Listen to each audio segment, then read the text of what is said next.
Arwad LC itu bikin buku ensiklopedi. Beliau S1, S2, S3-nya itu dalam bidang hukum Islam di UIN, Universitas Islam Negeri Syarif Hidayatullah di Jakarta.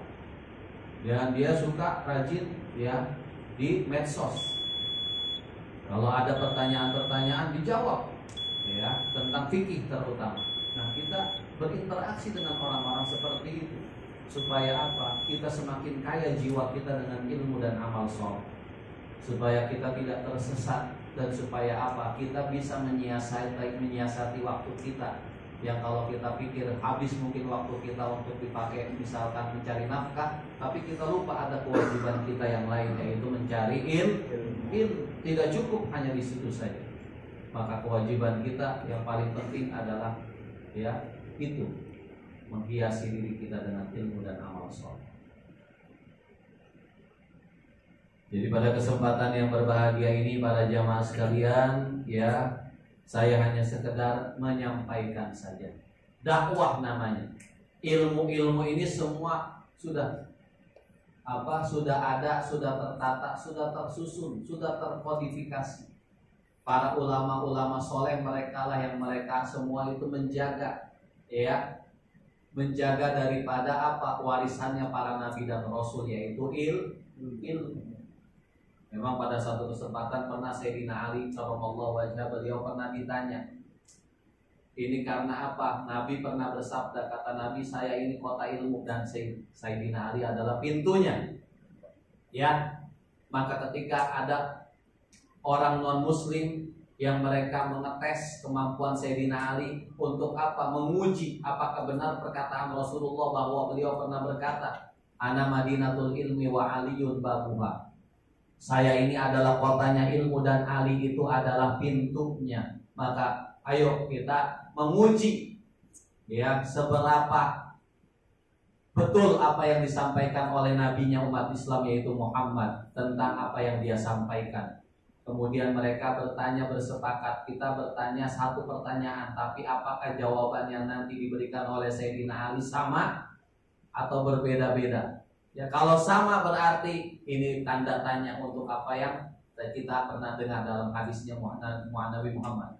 Tapi kalau jawabannya berbeda-beda, maka sodakta, sungguh benar Muhammad apa yang dia katakan. Karena apa? Wa ma yantiqu anil hawa in huwa illa wahyun yuha.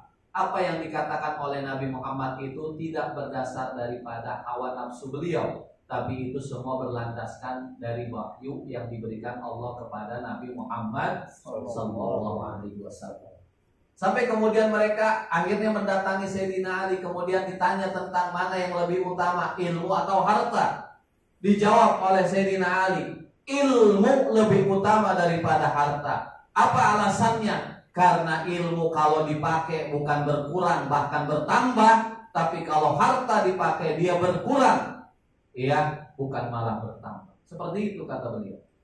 Datang lagi orang kedua. Kebetulan ada 10 yang dibawa oleh si pendeta-pendeta yang dari agama Yahudi tadi. Ditanya dengan pertanyaan yang sama, mana lebih utama, ilmu atau harta? Dijawab dengan jawaban yang sama oleh Sayyidina Ali. Tentu ilmu lebih utama daripada harta. Apa alasannya? Ilmu itu adalah warisannya para nabi dan rasul. Sedangkan harta itu adalah warisannya Qarun. Makanya disebut kalau ada yang ilmu harta namanya disebut harta Qarun. Begitu. Ya. Jadi makanya penting sekali dalam rangka kita ya mengikat ketakwaan kita ini selepas kewajiban yang sudah ditunaikan oleh kita mulai dari kemarin sejak bulan Ramadan. Dan baru saja kita menyelesaikan ya tugas kembali kita sebagai seorang muslim dan muslimah, yaitu menjalankan syariat agama kita, yaitu dengan pergi haji bagi yang mampu. Juga kalau kita punya kelebihan harta, kita berkurban. Para jamaah sekalian yang semoga kita mendapatkan limpahan rahmat dari Allah Subhanahu wa taala, yang sudah dikaji tetap istiqomah dijalankan oleh kita. Gali terus ilmu kita, kemampuan kita, ya, untuk kita bisa istiqomah di dalam majelis ilmu. Mudah-mudahan supaya kita semakin cepat naik derajatnya di sisi Allah Subhanahu wa Ta'ala. Jadi kalau kita mau lihat, ini kayaknya kita ketika kita bakal melewati yang namanya as-sirat, ya, dikira amalan andalan apa yang sudah kita siapkan. Kalau ilmu, kira-kira ilmu nih, kalau ilmu misalkan andalan ilmu, kira-kira ya betul nggak bisa jadi andalan ke ilmu kita. Amal kayaknya juga pas-pasan. Bakal jadi andalan ke amal kita, ya.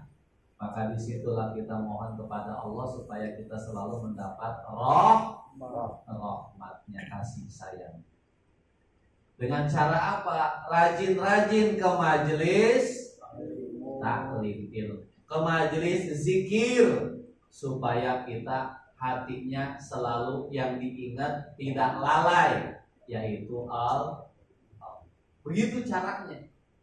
Datang ke majelis ilmu, kita butuh dengan nasihat hikmah. Karena kata Imam Syafi'i, 3 hari kita nggak dapat nasihat, jadi keras hati kita. Jangan 3 hari. Bagaimana orang yang tidak mendengar nasihat berbulan-bulan, bertahun, bukannya keras lagi, tapi jadi mati, betul, mati hatinya. Bahkan kata ulama, ini orang hidup tapi dia seperti orang mati. Bahkan disebut lagi oleh ulama yang lain, wujuduhu ka'adamihi, orangnya ada tapi seperti tidak ada. Tuh, ya.